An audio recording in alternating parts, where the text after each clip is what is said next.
हे विद्यार्थी मित्रों, आ प्रकरणની અંદર અંદાજ લગાવો, ચિત્ર બનાવો અને માપો. એટલે કે આ વસ્તુઓના ચિત્રો બનાવવા માટે તેમની લંબાઈ વિશે માત્ર અંદાજ લગાવવાનો છે. તમારા મિત્રને પણ તે ચિત્ર બનાવવા માટે કહો. ચિત્ર બનાવ્યા પછી ફૂટપટ્ટીનો ઉપયોગ કરીને તે ચિત્રની ખરેખર લંબાઈ માપવાની છે. તો કોનું ચિત્રનું અનુમાન વધારે ચોક્કસ હતું તે આપણે અનુમાન કરી શકીએ અને ખાતરી કરી શકીએ કે તમે સાચા છો કે તમારો મિત્ર સાચો છે. તો અહીં આપણે પણ ચિત્ર દોરવાનું છે અને તમારા મિત્રને પણ ચિત્ર દોરવાનું છે. ધારો કે 1 સેન્ટીમીટર કરતાં ઓછી લંબાઈ ધરાવતી કીડી. 1 સેન્ટીમીટર એટલે વિદ્યાર્થી મિત્રો 10 મિલીમીટર. તો સૌથી નાનામાં નાની સાઇઝની કીડી બનાવવાની છે. તો ધારો કે આ કીડી આપણે બનાવી અને આપણા મિત્રએ પણ બનાવી. તો આપણે પહેલાં બંનેનું માપ લઈશું અને તે લખીશું. આશરે 7 સેન્ટીમીટર લંબાઈની પેન્સિલ. આશરે માપ લઈને આશરે બનાવવાની છે 7 સેન્ટીમીટર લંબાઈની પેન્સિલ અને ત્યારબાદ તેને આપણે ફૂટપટ્ટી વડે પણ માપી લઈશું. તો સાચું અનુમાન તમારું છે કે મિત્રનું છે તે આપણને ખબર પડશે. 11 સેન્ટીમીટર ઊંચાઈ ધરાવતો ગ્લાસ કે જેમાં 5 સેન્ટીમીટર સુધી પાણી ભરેલું હોય. ત્યારબાદ છે 30 સેન્ટીમીટરનો પરિઘ ધરાવતી બંગડી. આ રીતે આપણે અને આપણા મિત્ર બંને આકૃતિ દોરીને ચિત્રો દર્શાવવાના છે. 16 સેન્ટીમીટર લંબાઈના વાંકડિયા વાળ.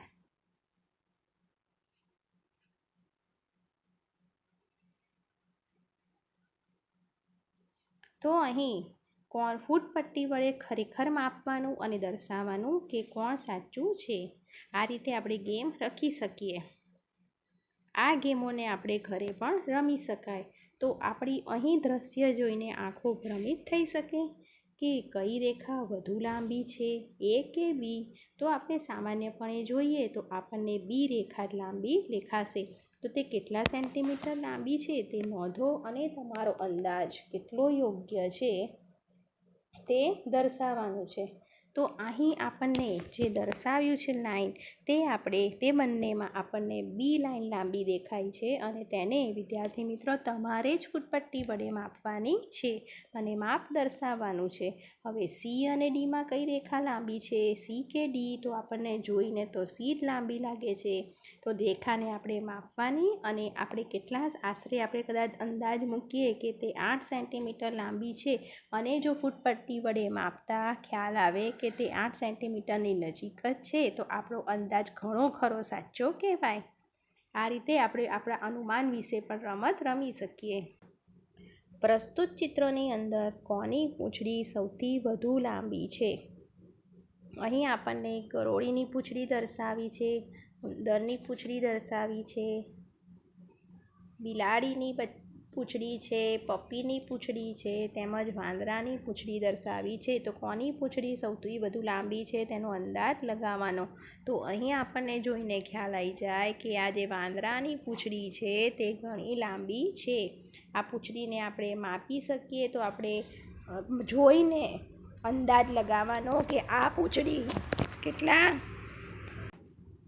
આ પૂંછડીઓ જોઈને જ આપણે પહેલાં તો અનુમાન લગાવવાનું કે ધારો કે 2 સેન્ટીમીટર લાંબી છે, 3 સેન્ટીમીટર લાંબી છે, 4 સેન્ટીમીટર લાંબી છે. તો અહીં આપણે માપ્યા પછી વાંદરાની પૂંછડી તો 14.15 સેન્ટીમીટર લાંબી છે, જે સૌથી લાંબામાં લાંબી પૂંછડી છે. હવે આપણી પાસે છે કે ચલણી નોટ. તો ચલણી નોટોમાં સૌથી લાંબી ચલણી નોટ કોની છે? 10ની નોટ હોય, 20ની નોટ હોય, 50ની નોટ હોય, 100ની નોટ હોય. તો આપણે દર્શાવવાનું છે કે સૌથી વધારે લાંબામાં લાંબી ચલણી નોટ કઈ હોઈ શકે. તો આપણે તેને લંબાઈ માપવાની છે અને અંદાજ લગાવવાનો છે. હવે તેને આપણે ફૂટપટ્ટી વડે માપવાની. આ વિદ્યાર્થી મિત્રો ઓરિજિનલ 100ની નોટ લઈને તેને તમારે ફૂટપટ્ટીની પૂંછડી વડે માપવાની અને તેનું સાચું માપ આપણે દર્શાવવાનું છે. હવે ઘણી બધી વસ્તુઓની લંબાઈ અને પહોળાઈ વિશે પણ આપણે અંદાજ લગાવવાનો છે, માપવાનું છે, અનુમાન કરવાનું છે અને તેનો તફાવત શોધવાનો છે. તો આ વિદ્યાર્થી મિત્રો આપણે ઘરે હોમવર્કની જેમ પણ લઈ શકીએ. તો સૌપ્રથમ અહીં આપણી સામે છે માપ અને તેની સામે અનુમાન લગાવવાનું છે અને સામે આપણે ફૂટપટ્ટીથી લખેલું સાચું માપ લખવાનું છે. તો ધારો કે આપણી પાસે 100 રૂપિયાની નોટ હોય તો 100 રૂપિયાની નોટને જોઈને જ આપણે બતાવવાનું છે કે આ કેટલા સેન્ટીમીટર લંબાઈ અને કેટલા સેન્ટીમીટર પહોળાઈ હશે અને ત્યારબાદ ફૂટપટ્ટી વડે લખેલું માપ અહીંયા લખવાનું છે. તો તેના પરથી આપણને ખબર પડશે કે આપણે કેટલા સાચા છીએ. ત્યારબાદ વિદ્યાર્થી મિત્રો 10 રૂપિયાની નોટ લેવાની. પહેલાં તમારે મોઢે લખવાની લંબાઈ અને પહોળાઈ અને ત્યારબાદ ફૂટપટ્ટી વડે માપીને લંબાઈ અને પહોળાઈ દર્શાવવાની છે. ત્યારબાદ વિદ્યાર્થી મિત્રો 20 રૂપિયાની નોટ લઈને દર્શાવવાનું કે તે કેટલી લાંબી છે ને કેટલી પહોળી છે અને ત્યારબાદ ફૂટપટ્ટી વડે લીધેલા માપ લખવાના. ત્યાર પછી 5 રૂપિયાની નોટ, પોસ્ટકાર્ડ અને ગણિતની પાઠ્યપુસ્તકની પણ આશરે લંબાઈ અને પહોળાઈ લખવાના અને ત્યારબાદ વાસ્તવમાં ફૂટપટ્ટી વડે માપીને તેની લંબાઈ અને પહોળાઈ દર્શાવવાની છે. તો આટલું તો વિદ્યાર્થી મિત્રો આપણે ઘરે કરી જ શકીએ. હવે વિદ્યાર્થી મિત્રો આપણે બજારમાં રહેલી કેટલીક વસ્તુઓનો ભાવ જાણીએ. તો અહીં આપણને દર્શાવ્યું છે કે એક કેળાની કિંમત 2 રૂપિયાને 50 પૈસા છે. પર્સની કિંમત 120 રૂપિયાને 50 પૈસા છે. પેનની કિંમત 6 રૂપિયાને 50 પૈસા છે. અહીંયા દર્શાવેલી ઘડિયાળની કિંમત 567 રૂપિયાને 25 પૈસા છે. સાબુની કિંમત 8 રૂપિયાને 75 પૈસા છે. 0.50 રૂપિયા એટલે કે 50 પૈસાની માચીસ બોક્સ છે અને ત્યારબાદ અહીં દર્શાવેલી ચંપલ 32 રૂપિયાને 99 પૈસા છે. અહીં 33 રૂપિયામાં માત્ર 32.99 એટલે કે માત્ર ને માત્ર 0.1 જ ખૂટે છે, એટલે કે 0.01 ખૂટે છે.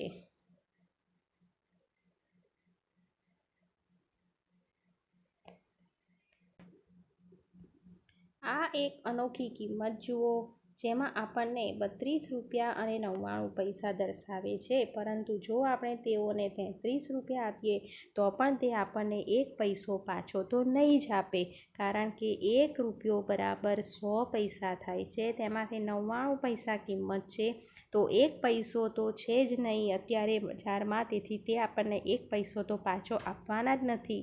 છતાં પણ તે લોકો ખોટી રીતે આ કિંમત મૂકે છે. હકીકતમાં તે 33 રૂપિયા જ ગણાય. આ 1 પૈસો ઓછો બતાવીને આપણને માત્ર મૂર્ખ જ બનાવે છે. 1 પૈસો એ 1 રૂપિયાનો 100મો ભાગ થાય. 1 રૂપિયો બરાબર 100 પૈસા થાય. તેને આપણે 1/100ની રીતે પણ લખી શકીએ, એટલે કે તેનો મતલબ 0.01 રૂપિયા પણ લખી શકાય.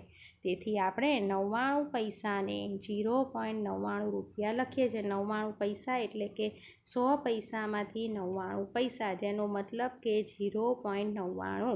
2 મીંડા હોય નીચે તો 2 આંકડાની આગળ દશાંશ ચિહ્ન લખી શકાય.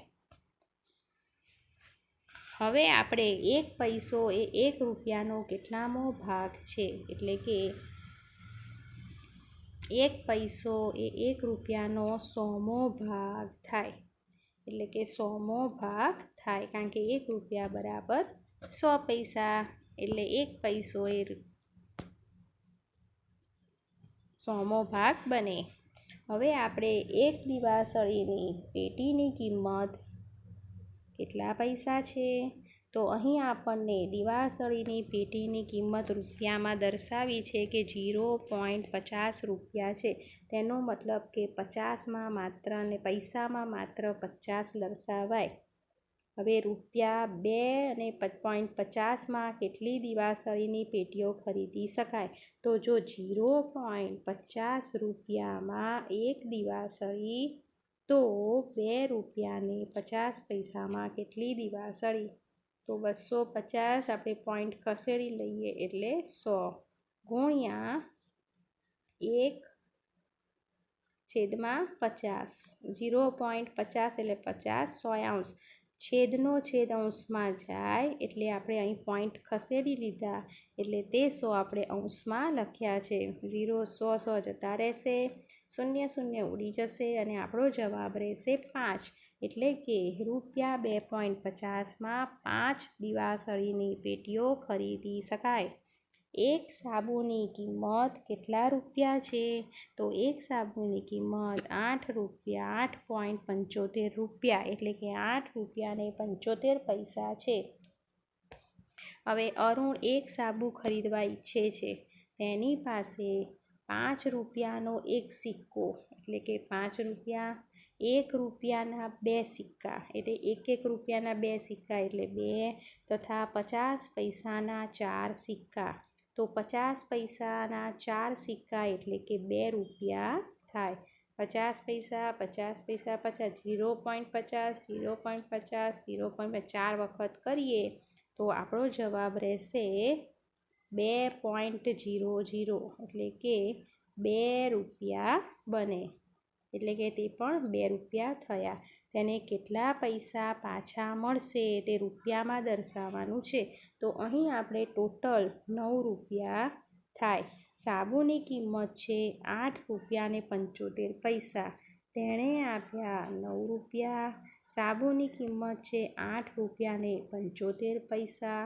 તો આપણને 0.25 રૂપિયા પાછા મળે, જેને 25 પૈસા પણ કહી શકાય અથવા તો 0.25 રૂપિયા પણ કહી શકાય. એટલે કે રૂપિયામાં દર્શાવવાનું છે તો 0.25 રૂપિયા પાછા મળે. એટલે કે ₹0 અને પૈસા 25.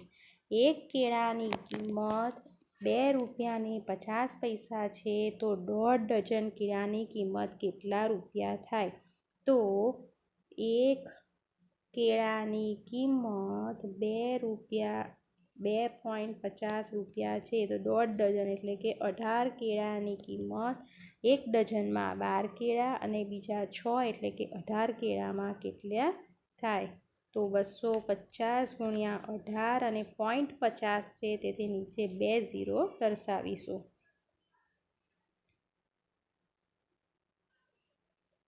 હવે 0 0 ઉડી જશે. પાયો 25 અને 5 દુ 10. 2 નવા 18, 5 નવા 45. તેનો મતલબ કે 1.5 ડઝન કેળાની કિંમત ₹45 થાય. કાનન કેટલી પેન ખરીદી શકે? તેની પાસે કેટલા રૂપિયા વધશે? તો અહીં આપણને બાજુમાં કહે છે કે કાનન લે આ ₹60 અને 1.5 ડઝન કેળા લઈ આવ. જે પૈસા વધે તેમાંથી તું પેન લઈ શકે છે. તો કાનનની પાસે ₹60 છે. કાનનની પાસે ₹60 છે. તેમાંથી તેણે 1.5 ડઝન કેળા ₹45ના લીધા. એટલે તેની પાસે હવે વધ્યા ₹15. તો આ ₹15માંથી તું પેન લઈ આવ. તો એક પેનની કિંમત ₹6.50 છે. એક પેનની કિંમત ₹6.50. હવે તેવી જો કદાચ તે 2 પેન લે તો કેટલા પૈસા થાય? 13. તો ₹13ની 2 પેન થાય. 2 પેન અને ₹13. હવે તેની પાસે ₹15 છે. ત્રીજી પેન લેવા જાય તો પૈસા વધી જાય. તો હવે તેની પાસે 2 પેન આવે અને 15 - 13 બરાબર ₹2 વધે. એટલે આપણો જવાબ રહેશે કે કાનન કેટલી પેન ખરીદી શકે? તો કાનન 2 પેન ખરીદી શકે. તેની પાસે કેટલા રૂપિયા વધશે? તેની પાસે ₹2 વધશે. કારણ કે 60માંથી ₹45ના કેળા લે તો ₹15 વધે. ₹13ની 2 પેન હોવાથી 15માંથી 2 પેન ખરીદી શકે અને 15માંથી 13 જાય તો ₹2 તેની પાસે વધે. શું હું તે રૂપિયામાં 2 પેન ખરીદી શકું? તો હા, તે રૂપિયામાં 2 પેન ખરીદી શકે. 2 પેનની કિંમત 13 રૂપિયા થાય, કારણ કે એક પેનની કિંમત 6 રૂપિયા ને 50 પૈસા, એટલે કે 2 પેનની કિંમત 13 રૂપિયા છે. શું તે 2 પેન ખરીદી શકશે? તો હા, તે 2 પેન ખરીદી શકશે. હવે વિદ્યાર્થી મિત્રો, આપણે મહાવરો કરવાનો છે અને નીચેના જોડકાને જોડવાનો છે. દરેક પીળા ખાનાને લીલા તથા એક ગુલાબી ખાના સાથે જોડવાનો છે. તો સૌપ્રથમ અહીં આપણને એક એક્ઝામ્પલ આપેલું છે કે 1/2 રૂપિયા, એટલે કે આ 1/2 રૂપિયાને આપણે 100 વડે જો ગુણાકાર કરીએ તો આપણને 50 પૈસા મળે. અને આ પૈસાને આપણે છેદમાં 100 લખીએ, એટલે કે પૈસાને ટોટલ પૈસા સાથે જો આપણે છેદ ઉડાડીએ તો આપણને રૂપિયા મળી જાય. તો સૌપ્રથમ રૂપિયાના પૈસા બનાવવાના અને આ પૈસાના રૂપિયા બનાવવાના. તો અહીં આપણને 1 આપેલું છે. તો સૌપ્રથમ આપણે આ 1 આપણને આપેલું છે. તો 1 ગુણ્યા 100, તેનો મતલબ કે 10 100. તો અહીં આપણો જવાબ રહેશે 10 પૈસા. હવે આ 10 પૈસાને આપણે ટોટલ 1 રૂપિયાના 100 પૈસા થાય તેની સાથે આપણે રાખીએ તો આપણો જવાબ રહેશે 0.1.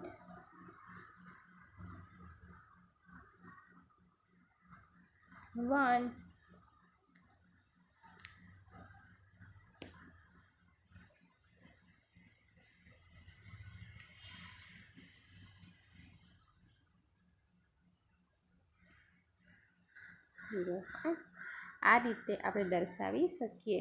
હવે આપણો જવાબ રહે છે 3/4 રૂપિયા. હવે આપણો સવાલ છે 5/100 રૂપિયા. તો 5/100 આપણે 100 પૈસા સાથે ગુણીએ તો જવાબ આવ્યા 5/100 રૂપિયા. તો આ 5/100 રૂપિયા ગુણ્યા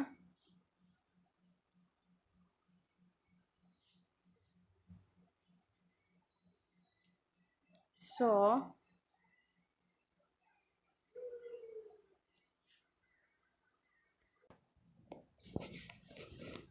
અહીં વિદ્યાર્થી મિત્રો 5/100 એટલે કે 5/100 ગુણ્યા 100 એટલે કે 5 પૈસા. તેને આપણે અહીંયા અને આ 5 પૈસાને આપણે નીચે ટોટલ પૈસા સાથે કરીએ તો આપણો જવાબ 0.05. એટલે કે આ રીતે આવશે. હવે આપણી પાસે છે 3/4 રૂપિયા. તો 3/4 ગુણ્યા 100 એટલે 25 ચોક 100 એટલે 25 તરી 75. તો 75 પૈસા. અને આ 75 પૈસાને આપણે 100 સાથે છેદ કરીએ ટોટલ પૈસા સાથે તો આપણો જવાબ 0.75 એટલે આ રીતે જશે. છેલ્લો જવાબ આપણો રહેશે 99/100. એટલે કે જો 99/100 ગુણ્યા 100 બરાબર 0.99 પૈસા. એટલે કે આ રીતે જોઈન્ટ થશે. અને આ 99 પૈસાને આપણે ટોટલ 100 પૈસા સાથે કરીએ તો 0.99, એટલે કે તે સૌથી નીચેના ભાગમાં જશે. ત્યારબાદ 1/4 રૂપિયા એટલે કે 25 ચોક 100 એટલે કે 25 એકા 25 પૈસા.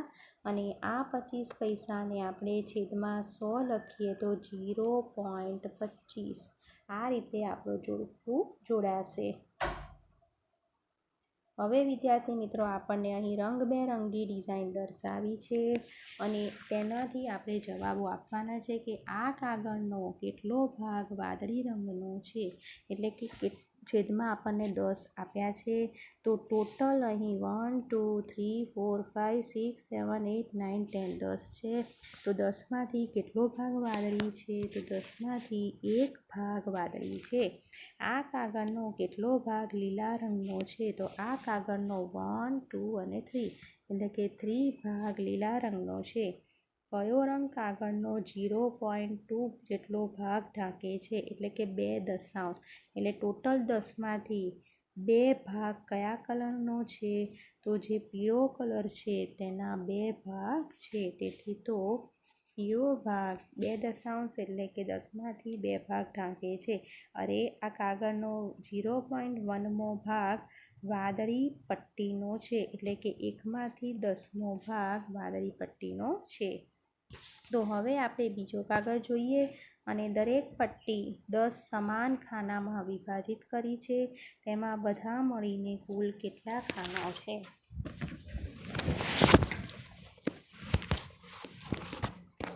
બધા મળીને કુલ કેટલા ખાના છે?